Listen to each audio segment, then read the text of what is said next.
Bila orang mengaji di masjid, oh dia tahu banyak. Tapi bila ustaz tu sendiri, sini tak ada Allah, setengah ustaz dia tak tahu. Dia pun kata, jangan, kita satu mazhab yang mengaji. Jangan duk mengaji banyak-banyak, salah. Takkan semazhab lain salah. Imam, mazhab lain, Imam Malik, imam, guru kepada Imam Syafi'i. Mazhab Abu Hanifah, walaupun Abu Hanifah, Imam Syafi'i tidak pernah jumpa dengan dia, tapi dia mengambil ilmu daripada Muhammad Hasan Asy-Syaibani. Buatlah, semua orang alim semua yang belakang. Qul huwallah, qul. Engkau lah nak sama-sama sendiri. Jangan buat kat kampung. Makmum jadi keliru, sesatlah. Ikhlas kata imam kita ni. Padahal betul. Sama juga mazhab. Kalau macam awak nak pegang mazhab, salam isteri tak batal sembahyang. Peganglah betul. Tapi cuba awak tutup imam masjid. Makmum ternampak. Dia turunkan isteri dekat belakang, cium-cium pipi, muah gitu lah. Terus naik je sembahyang. Apa reaksi masyarakat?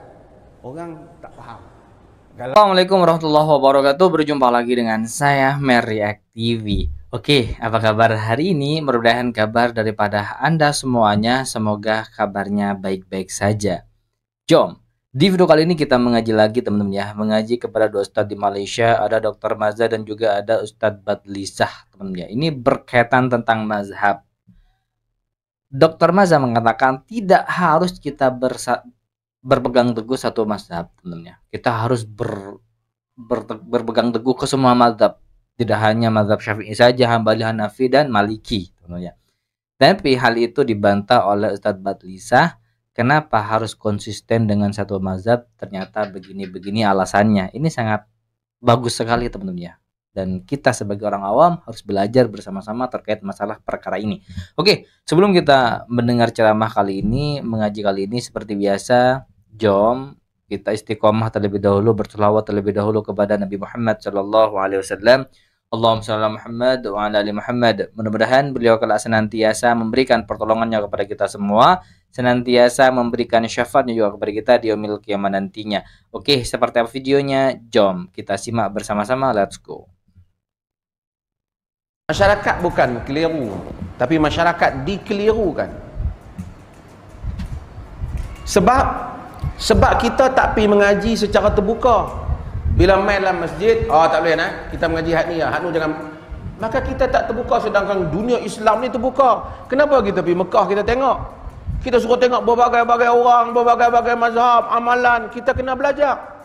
Jadi kita cerita macam ni, orang ni amal macam ni, kenapa orang ni tak baca kunut, kenapa orang ni baca kunut, supaya bagi tahu dalil mereka. Jadi adanya muqaranah, fiqhul muqaran, fiqh perbandingan. Bila orang mengaji di masjid, oh dia tahu banyak. Tapi bila ustaz tu sendiri, sini tak ada Allah, setengah ustaz dia tak tahu. Dia pun kata, jangan, kita satu mazhab yang mengaji. Jangan duk mengaji banyak-banyak, salah. Takkan semazhab lain salah. Imam, mazhab lain, Imam Malik, imam, guru kepada Imam Syafi'i. Mazhab Abu Hanifah, walaupun Abu Hanifah, Imam Syafi'i tidak pernah jumpa dengan dia, tapi dia mengambil ilmu daripada Muhammad Hasan Asy-Syaibani. Imam Ahmad ambil ilmu daripada Imam Syafi'i. Semua mereka berhubungan. Kata Imam Syafi'i, an-nasu fil fiqh iyal ala Abi Hanifah. Manusia dalam fiqh itu terhutang budi dengan Abu Hanifah. Dan Imam Malik sebut Syafi'i hujjati amam Allah, Syafi'i hujah aku depan Allah. Imam Malik puji keilmuan Imam Syafi'i. Imam Ahmad bagi tahu pada anak dia bahawa Imam Syafi'i antara 6 yang dia doa sentiasa waktu tahajud kepada Allah. Wasyafi'i lin nas kasyamsu lil ard. Syafi'i kepada manusia itu bagaikan matahari kepada bumi. Bagaimana mereka menghormati, maka mempelajari ilmu. Tapi bila kita pergi mengaji satu je, lain daripada hak kita pernah amalkan, salah, ni sesat. Tak mungkin, ini imam. Ada perkara yang mungkin kita tak tahu semua. Ada mungkin benda yang dalam mazhab kita mungkin tidak begitu tepat. Saya buat contoh bagi mazhab orang dulu, tak marah buat mazhab sendiri. Dalam mazhab Abu Hanifah umpamanya, dia sirkan amin. Waladdallin. Amin. Kita tak dengar. Sedangkan dalam hadis-hadis jelas amin. Sahabat sebut. Dan masjid Dajj, masjid itu berdengung dengan bunyi amin. Dengan menghormati Abu Hanifah, tapi kita rasa pendapat ni tak boleh pegang. Tak apalah, bukan kena kata Imam Hanafi sesat. Kerana ada hadis.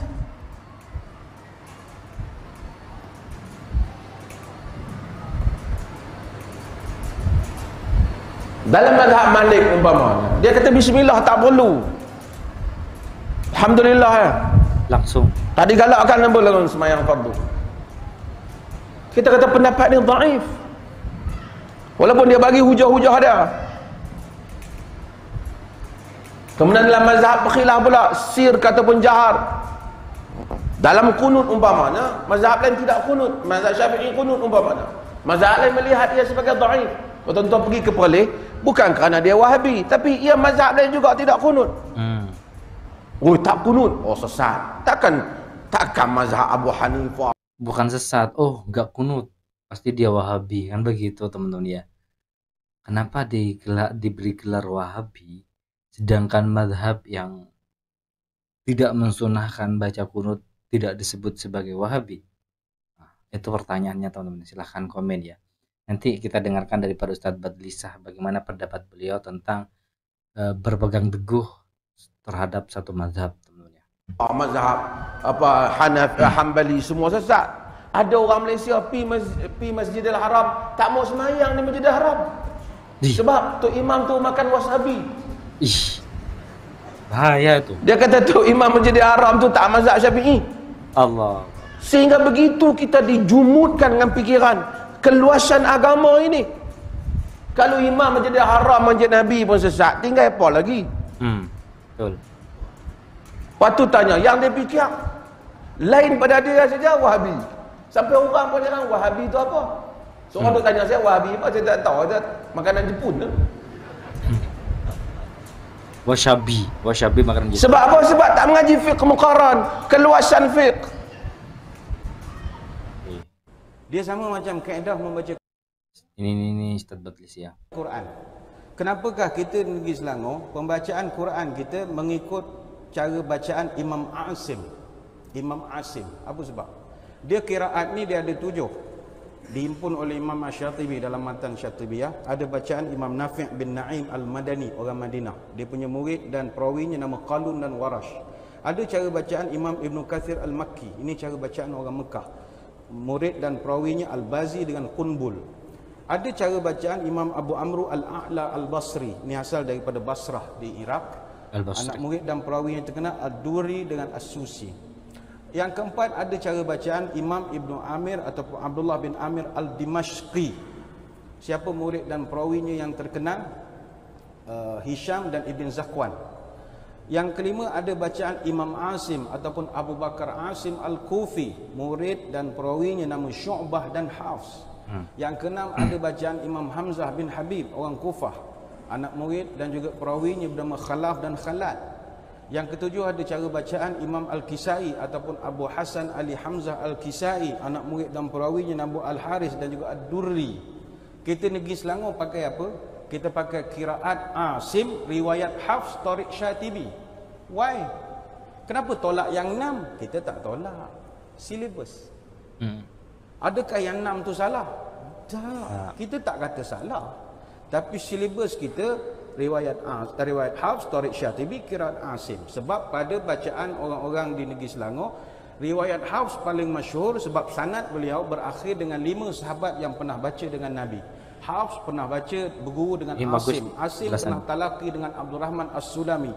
Abdul Rahman As-Sulami pernah talaki depan 5 orang sahabat besar Nabi. Zaid bin Sabit, Abdullah Mas'ud, Muaz bin Jabal, Osman bin Affan dan Ali bin Abi Talib radhiyallahu anhum ajma'in. Maka bacaan orang Selangor mutawatir sampai Rasulullah sallallahu alaihi wasallam. Itu silibusnya di negeri Selangor.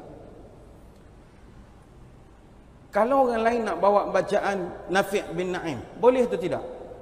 Boleh. Tapi huru-hara. Kalau ada imam semayang di Masjid Negeri Selangor nak bawa bacaan Imam Ibn Kathir Al-Makki, boleh atau tidak? Boleh. Makmum resah. Apa sebab? Bacaannya lain-lain. Hanya Abu Bakar Asim dengan Imam Al-Kisai saja yang hampir sama. Kalau Fatihah ma panjang, 2 imam ni saja. Ar-Rahmanir Rahim, Maliki Yaumiddin. Mazhab yang lain mak semua pendek. Macam mana makmum? Ar-Rahmanir Rahim, Malik Yaumiddin. Semua dah garu kepala. Kacau imam ni. Sebab ilmu kita setakat itu saja. Itu belum lagi dengar bacaan Imam Amr Al-A'la, murid kepada Abu Amr Al-Susi. Ar-Rahmanir Rahim. Ada ngunyah-ngunyah pula dah. Macam mana lagi huru-hara? Bukan kita kata bacaan tu tak betul, tapi dalam konteks kita, silibus kita tak masuk. Oh, paham saya teman-teman ya, apa yang dijelaskan oleh Ustadz Badliza. Kenapa kita itu harus konsisten dan berpegang teguh dengan satu mazhab? Karena ini teman-teman ya, kalau kita gonta-ganti pendapat daripada mazhab lain, maka akan terasa asing dengan jemaah yang lain teman-teman ya. Karena kita sebagai ustadz yang lebih paham daripada orang-orang yang lain, itu pasti berkata begini mereka. Loh, kok begini, kok begitu, kok salah kan gitu, timbulnya seperti itu teman-teman ya. Sedangkan Dr. Maza tidak memikirkan perkara itu. Semua mazhab itu boleh diambil, tidak terkecuali. Nah, iya, kalau yang paham enak, kalau yang nggak paham nanti timbul permasalahan kan seperti itu teman-teman ya. Makanya konsisten dengan satu mazhab, tidak harus mengambil semua mazhab teman-teman ya. Apakah yang lain salah? Tidak. Tuh jawaban Ustadz Badliza. Gila keren teman-teman ya, Masya Allah. Sama juga kalau bacaan Imam Hamzah bin Habib, ihdinas siratal mustaqim, sirat jadi za, tak gaul kepala kita. Siratal ladzina an'amta alaihim ghairil maghdubi alaihim, tak pening kepala. Bacaan tu betul. Saya tak berhajat nak terangkan mengapa dia beza. Ni panjang tajuk kita, jadi tajuk sejarah Al-Quran pula lah. Kenapa dia jadi zat? Bukan dia tukar tulisan dalam Quran, hanya sebutan bahasa.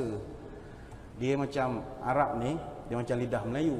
Melayu pun, walaupun kita sama Melayu, tapi tuan-tuan Melayu Selangor. Saya Melayu Pahang. Selangor pula ada pecahan Jawa, cara Jawa, Ponorogo, Banyumas, Magelang, Nono, Coroko, Doto, Solo, Podo, Joyongo. Lain cara Aujubillah tu lain sikit. Bugis cara Bugis je, agak-agak reba Mumaning Selawung Bajaji Mada Ceng Muar macam pisik. Minangkabau lain pula caranya. Walaupun kita sama Melayu, baca lain-lain. U-L-A-R. Suruh orang Muar sebut. Orang Pahang, orang Terengganu. U-L-A-R. Ulo. Apa? A-R kau baca ulo. Bacaan, tulisan tak tukar. Ulo. Suruh orang negeri Melaka sebut. U-L-A-R. Ulao. Ada waw pula di ujung. Dia tak tukar tulisan, sebutan. Suruh orang utara sebut. U-L-A-R. Ula. Lara jadi ain pula lah. Dia yang paling tepat diction sebutan orang Kelantan. U-L-A-R. Ula. Paling betul sekali. Tapi ada lain pula. Ada Nurul Bukit. Ula. Gitu. Maka kalau bangsa Melayu pun beza sebutan, betul lagi Arab. Jadi itu teknikal. Lain tahun lah ramai ustaz-ustaz Hafiz boleh terangkan benda ini. Kalau Imam Qalun, Nafi' bin Naim. Siratal ladzina an'amta 'alaihim ghairil maghdubi 'alaihim waladdallun. Makmum akan jawab apa? Pernah berlaku di negeri Selangor? Amun. Dia jawab amun. Apa sebab? Engkau tidak hormat silibus negeri ini. Ya. Jadi kepada yang menonton ni, kok ada yang nak marah, apalah tak boleh nak buat mazhab, bukan tak boleh. Apa tak boleh buat qiraat lain? Boleh. Tapi bukan di sini. Bukan di sini. Macam di Mahat Tahfiz, budak-budak nak buat qiraat lain-lain. Buatlah. Semua orang alim semua yang belakang. Qul huwallah, qul engkau lah nak sama-sama sendiri. Jangan buat kat kampung. Makmum jadi keliru, sesat lah. Jadi jelas untuk imam kita ni. Padahal betul. Sama juga mazhab. Kalau macam awak nak pegang mazhab, salam isteri tak batal semayang. Peganglah betul. Tapi cuba awak tutup imam masjid. Makmum ternampak. Dia turunkan isteri dekat belakang, cium-cium pipi, muah begitu lah. Terus naik je semayang. Apa reaksi masyarakat? Orang tak faham. Kalau dah sampai, saya ingat lagi 50 tahun mungkin orang faham. Sekarang ni tak boleh lagi. Ini pandangan lah ya. Baik itu, sama kita jangan kelahi bab itu. Oke, teman-teman semuanya, itulah video reaction hari ini, video mengaji kali ini teman-teman ya.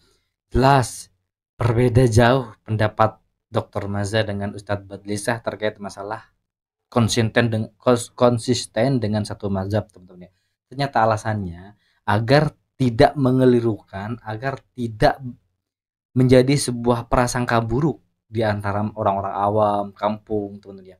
Kalau kita gonta-ganti, nanti mereka berpikir, loh kok begini, loh kok begitu, itu salah kan begitu, karena mereka orang awam. Kita harus konsisten dengan satu mazhab, agar apa? Agar supaya apa yang mereka ketahui tentang perkara ini itu selaras, teman-teman ya. Berbeda dengan Dr. Maza. Dr. Maza tetap berpegang teguh kepada semua mazhab, apapun itu. Tidak mau baca kunut kayak, tidak mau baca tahlil kayak, dan lain sebagainya. Kalau emang tidak ada sumber daripada Nabi, berpegang teguh pada kalimat itu bid'ah. Wow. Oke, mudah-mudahan video ini bermanfaat, penuh dengan ilmu, penuh dengan keberkahan, dan penuh dengan ladang pahala. Jangan lupa buat teman-teman yang suka dengan video ini, silahkan bantu dengan cara menekan tombol like, komen, dan share. Seperti biasa, subscribe terlebih dahulu channel daripada Mer React TV ini. Baik, kita akhiri dengan kalimat hasbunallah wa ni'mal wakil, liman maula wa liman nasir, wala haula wala quwwata illa billahil aliyyil azim. Kita ketemu di next video berikutnya. Assalamualaikum warahmatullahi wabarakatuh.